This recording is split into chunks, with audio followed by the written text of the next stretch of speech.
Item ಯಾವುದೇ ಇರಲಿ try ಮಾಡಿ ಆಚಿ ಚಿಕನ್ ಮಸಾಲಾ. ಆಚಿ ಚಿಕನ್ ಮಸಾಲಾ. ಹಂಪ್ ಕಾಣದೆ ಬೈಕ್ನಲ್ಲಿ ಬಿದ್ದು ಯುವಕ ಸಾವನ್ನಪ್ಪಿರುವಂತಹ ಘಟನೆ ಶಿವಮೊಗ್ಗದ LBS ಫ್ಲೈಓವರ್ ಬಳಿ ಆಗಿದೆ. ಉಲ್ಲಾ ಮೃತ ದುರ್ದೈವಿ. 2 ದಿನದ ಹಿಂದೆ ಹಂಪ್ ಕಾಣಿಸದೆ ಬೈಕ್ನಿಂದ ಬಿದ್ದು ಗಾಯಗೊಂಡಿದ್ದಂಥ ಯುವಕ ಚಿಕಿತ್ಸೆ ಫಲಕಾರಿಯಾಗದೆ ಸಾವನ್ನಪ್ಪಿದ್ದಾರೆ. ಹಂಪ್ ಕಾಣದೆ ಬೈಕ್ನಲ್ಲಿ ಬಿದ್ದಿರುವಂತಹ ಭಯಾನಕ ದೃಶ್ಯ CCTVಯಲ್ಲಿ ಸೆರೆಯಾಗಿದೆ. ಹಂತಕರನ್ನ ಹೀರೋ ಎಂದು ರೀಲ್ಸ್ ಮಾಡ್ತಿರೋ ಕಿಡಿಗೇಡಿಗಳಿಗೆ ಕಾಕಿ ಚಳಿ ಬಿಡಿಸಿದೆ. ಅಣ್ಣ ಬಂದ, ಬಾಸ್ ಬಂದ ಎಂದು ವಿಡಿಯೋ ಮಾಡಿ ಸಮಾಜದ ಸ್ವಾಸ್ಥ್ಯತೆಯನ್ನ ಹಾನಿಗೊಳಿಸಲಾಗ್ತಿದೆ ಎಂದು ಪೊಲೀಸರು ಕಟು ಎಚ್ಚರಿಕೆ ನೀಡಿದ್ದಾರೆ. ಹಂತಕರನ್ನ ವೈಭವೀಕರಿಸಿ ಕ್ರಿಮಿನಲ್ಸ್ ಅಥವಾ ನಟೋರಿಯಸ್ರನ್ನ ಸಹಶೂರರು ಎನ್ನುವಂತೆ ಸೋಷಿಯಲ್ ಮೀಡಿಯಾದಲ್ಲಿ ರೀಲ್ಸ್ ಮಾಡುವುದು ತಪ್ಪು. ಈ ಸಂದೇಶವನ್ನು ಒದಗಿಸುತ್ತದೆ. ಹೀಗಾಗಿ ಈ ರೀತಿಯ ವಿಡಿಯೋ ಮಾಡಿದ ವ್ಯಕ್ತಿಗಳಿಗೆ SP ಲಕ್ಷ್ಮಣ್ ನಿಂಬರ್ಗಿ ಪೊಲೀಸ್ ಮೂಲಕ ಎಚ್ಚರಿಕೆ ನೀಡಲಾಗಿದೆ. ಹಾಸನದಲ್ಲಿ ನಾಪತ್ತೆ ನಾಟಕವಾಡಿದ ಮಹಿಳೆ ಕತೆಗೆ ಮತ್ತೊಂದು ಟ್ವಿಸ್ಟ್ ಸಿಕ್ಕಿದೆ. ಪ್ರಿಯಾಂಕಾ ಎಂಬ ಮಹಿಳೆ 9 ತಿಂಗಳು ಹೆತ್ತ ಮಗುವನ್ನ ಮರೆತು ಪ್ರಿಯಕರನ ಜೊತೆ ಹೋಗಲು ಪ್ರಯತ್ನಿಸಿದಂಥ ಘಟನೆ ಸಾಮಾಜಿಕ ಚರ್ಚೆಗೆ ಕಾರಣವಾಗಿದೆ. ಪ್ರಿಯಾಂಕಾ ತನಗೆ ಗಂಡನೊಂದಿಗೆ ಬಾಳಲು ಇಚ್ಛೆ ಇಲ್ಲದೆ 8 ವರ್ಷದ ಮಗುನನ್ನ ಬಿಟ್ಟು ಪ್ರಿಯಕರ ಡೇವಿಡ್ ಜೊತೆಗೆ ಓಡಿ ಹೋಗಲು ಸಜ್ಜಾಗಿದ್ರು. ಬಳಿಕ ವಿಚಾರಣೆ ವೇಳೆ ಪ್ರಿಯಾಂಕಾ ಗಂಡನೊಂದಿಗೆ ಬಾಳಲು ಒಪ್ಪಿಲ್ಲ ಎಂಬ ಮಾಹಿತಿ ತಿಳಿದು ಬಂದಿದೆ. ಪೊಲೀಸರು ಪ್ರಿಯಾಂಕಾನನ್ನ ಸಾಂತ್ವನ ಕೇಂದ್ರಕ್ಕೆ ಕರೆದೊಯ್ದಿದ್ದಾರೆ. ನಂತರ ಪ್ರಿಯಾಂಕಾ ಮತ್ತು ಪ್ರಿಯಕರ ಡೇವಿಡ್ ವಿಚಾರಣೆ ನಡೆಸಿ ಸುರಕ್ಷಿತವಾಗಿ ಕುಣಿಗಲ್ಗೆ ವಾಪಸ್ ಕಳುಹಿಸಲಾಗಿದೆ. ಮನೆ ಮುಂದೆ ಬೈಕ್ ನಿಲ್ಲಿಸಿದ್ದಕ್ಕೆ 2 ಕುಟುಂಬದವರು ಹೊಡೆದಾಡಿಕೊಂಡಿದ್ದಾರೆ. ತುಮಕೂರು ಜಿಲ್ಲೆಯ ಗುಬ್ಬಿ ತಾಲೂಕಿನ ಅಮ್ಮನಘಟ್ಟ ಗ್ರಾಮದಲ್ಲಿ ಘಟನೆಯಾಗಿದೆ. ಬೈಕ್ ನಿಲ್ಲಿಸಿದ್ದಂಥ ವಿಚಾರಕ್ಕೆ ಒಂದೇ ಕುಟುಂಬದವರು 6 ಜನರ ಮೇಲೆ 8 ಮಂದಿಯಿಂದ ಹೊಡೆದಾಟ ಆಗಿದೆ. ಹಲ್ಲೆಯಲ್ಲಿ ಕೈಯಲ್ಲಿ ದೊಣ್ಣೆ, ಮಾರಕಾಸ್ತ್ರಗಳನ್ನು ಬಳಸಿಕೊಂಡು ತಲೆಗೆ ಹೊಡೆದು ಗಾಯಗೊಳಿಸಲಾಗಿದೆ.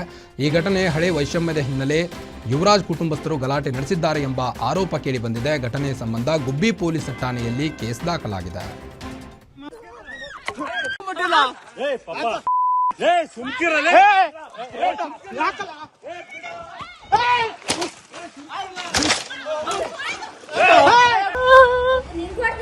ಅಮ್ಮ ನನ್ಗೂ ಹೊಡೆದ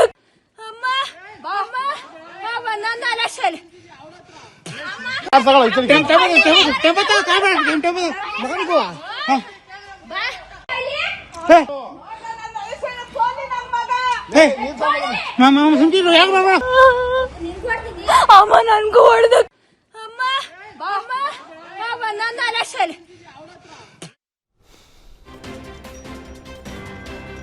ಬಸ್ ಮತ್ತು ಆಟೋ ಚಾಲಕರ ನಡುವೆ ನಡೆದಂತ ಬಡದಾಡಿಕೊಂಡಿದ್ದಾರೆ. ಹುಬ್ಬಳ್ಳಿಯ ನೂರಾಣಿ ರಸ್ತೆಯ ಆಶ್ರಯ ಲಾಡ್ಜ್ ಬಳಿ ಘಟನೆಯಾಗಿದೆ. ಎದುರು ಬದರಾಗಿ ಬಂದು ನಿಂತ 2 ವಾಹನಗಳ ನಡುವೆ ದಾರಿ ಬಿಡುವ ವಿಚಾರಕ್ಕೆ ಗಲಾಟೆ ಆರಂಭವಾಗಿದೆ. ಬಳಿಕ ಬಸ್ ಚಾಲಕ ಮತ್ತು ಆಟೋ ಚಾಲಕರ ನಡುವೆ ಮಾತಿನ ಚಕಮಕಿಯಿಂದ ಏಕಾಏಕಿ ಮಾರಾಮಾರಿಯಾಗಿದ್ದು ಇಬ್ಬರು ಚಾಲಕರು ನಡು ರಸ್ತೆಯಲ್ಲೇ ಕೈ ಮಿಲಾಯಿಸಿದ್ದು ಪರಿಸ್ಥಿತಿ ಉದ್ವಿಗ್ನಗೊಂಡಿತ್ತು. ಗಲಾಟೆ ಬಿಡಿಸಲು ಬಂದಂತ ಸ್ಥಳೀಯರು ಹರಸಾಹಸ ಪಟ್ಟಿದ್ದಾರೆ. ಈ ಘಟನೆ ಹುಬ್ಬಳ್ಳಿ ಉಪನಗರ ಠಾಣಾ ವ್ಯಾಪ್ತಿಯಲ್ಲಿ ಆಗಿದ್ದು ಸಂಚಾರಿ ವ್ಯವಸ್ಥೆ ನೋಡಿಕೊಳ್ಳಬೇಕಾದ ಉತ್ತರ ಸಂಚಾರಿ ಪೊಲೀಸರು ಸ್ಥಳದಲ್ಲಿ ಕಾಣಸಿಗದಿದ್ದರಿಂದ ಕೆಲಕಾಲ ವಾಹನ ಸಂಚಾರಕ್ಕೆ ಅಡಚಣೆ ಉಂಟಾಯಿತು.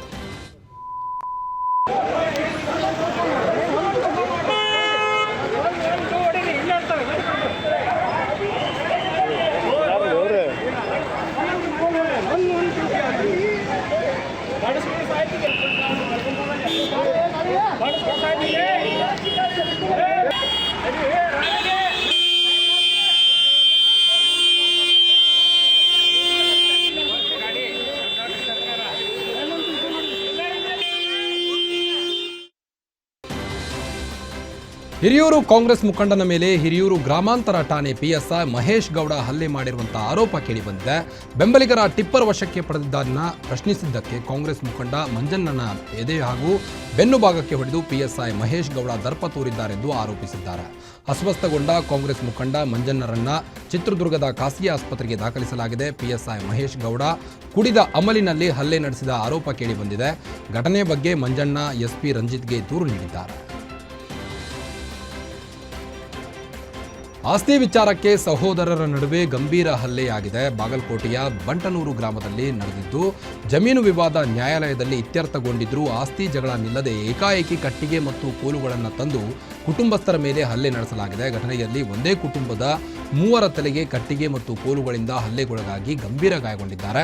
ನವೀನ್, ರಮೇಶ್ ಹಾಗೂ ಗೋವಿಂದಪ್ಪ ಹಲ್ಲೆ ನಡೆಸಿದ ಆರೋಪಿಗಳು ಎಂದು ತಿಳಿದು ಬಂದಿದೆ. ಗಾಯಾಳುಗಳನ್ನು ಲೋಕಾಪುರದ ಖಾಸಗಿ ಆಸ್ಪತ್ರೆಗೆ ದಾಖಲಿಸಿ ಚಿಕಿತ್ಸೆ ನೀಡಲಾಗುತ್ತಿದೆ. ಈ ಘಟನೆ ಲೋಕಾಪುರ ಪೊಲೀಸ್ ಠಾಣೆಯ ವ್ಯಾಪ್ತಿಯಲ್ಲಿ ಆಗಿದೆ. ಚಿತ್ರದುರ್ಗದ ಭರಮಸಾಗರ ಗ್ರಾಮದಲ್ಲಿ ಡಿವಿಎಸ್ ವಸತಿ ಶಾಲೆಯ 10ನೇ ತರಗತಿ ವಿದ್ಯಾರ್ಥಿ ಆತ್ಮಹತ್ಯೆ ಮಾಡಿಕೊಂಡ ಪ್ರಕರಣಕ್ಕೆ ಸ್ಫೋಟಕ ತಿರುವು ಸಿಕ್ಕಿದೆ. ಸಹಪಾಠಿಗಳ ಕಿರುಕುಳಕ್ಕೆ ಬೇಸತ್ತು ಮಗ ಆತ್ಮಹತ್ಯೆ ಮಾಡಿಕೊಂಡಿದ್ದಾರೆ ಎಂದು ಅವರ ತಂದೆ ತಾಯಿ ಗಂಭೀರ ಆರೋಪಿಸಿದ್ದಾರೆ. ತಡರಾತ್ರಿ ನನ್ನ ಮಗನಿಗೆ ಚಪ್ಪಲಿಯಿಂದ ಹೊಡೆದಿದ್ದಾರೆ. ಬಾಳೆಹಣ್ಣು ವಿಚಾರಕ್ಕೆ ದೈಹಿಕ ಹಿಂಸೆ ನೀಡಲಾಗಿದೆ. ಮೃತ ಬಾಲಕನ ತಂದೆ ತಕ್ಷಣ ತಪ್ಪಿತಸ್ಥರನ್ನ ಬಂಧಿಸುವಂತೆ ಒತ್ತಾಯ ಮಾಡಿದ್ದಾರೆ. ಕೊಟ್ರೇಶ್ ಹಾಸ್ಟೆಲ್ ಕಟ್ಟಡದಿಂದ ಜಿಗಿದ ದೃಶ್ಯ ಸಿಸಿಟಿವಿ ಕ್ಯಾಮೆರಾದಲ್ಲಿ ಸೆರೆ ಹಿಡಿಯಲಾಗಿದ್ದು, ಮೃತದೇಹವನ್ನು ಭರಮಸಾಗರ ಆಸ್ಪತ್ರೆಗೆ ಶಿಫ್ಟ್ ಮಾಡಲಾಗಿದೆ. ಸ್ಥಳಕ್ಕೆ ಇನ್ಸ್ಪೆಕ್ಟರ್ ಪ್ರಸಾದ್ ಭೇಟಿ ಕೊಟ್ಟು ಪರಿಶೀಲನೆ ನಡೆಸಿದ್ದಾರೆ. ಅಪರಿಚಿತ ವ್ಯಕ್ತಿಯಿಂದ ಬಾಂಬ್ ಬೆದರಿಕೆ ಕರೆ ಹಿನ್ನೆಲೆ ಚಿತ್ರದುರ್ಗ ಪೊಲೀಸರು ನಗರದ ರೈಲ್ವೆ ನಿಲ್ದಾಣದಲ್ಲಿ, ಸಾರಿಗೆ ಬಸ್ ನಿಲ್ದಾಣ, ಕೋರ್ಟ್ ಆವರಣ ಸೇರಿದಂತೆ ಹಲವು ಕಡೆ ಬಾಂಬ್ ಸ್ಕ್ವಾಡ್ ಮತ್ತು ಶ್ವಾನದಳ ಮೂಲಕ ತಪಾಸಣೆ ನಡೆಸಿದರು. ರಾಜ್ಯದ ಹಲವು ಕಡೆ ಬಾಂಬ್ ಬೆದರಿಕೆ ಇಮೇಲ್ ಬಂದ ಹಿನ್ನೆಲೆ ಭದ್ರತೆ ಹೆಚ್ಚಿಸಲಾಗಿದ್ದು, ಸಾರ್ವಜನಿಕರು ಆತಂಕ ಪಡುವ ಅಗತ್ಯವಿಲ್ಲ ಎಂದು ಪೊಲೀಸರು ತಿಳಿಸಿದ್ದಾರೆ.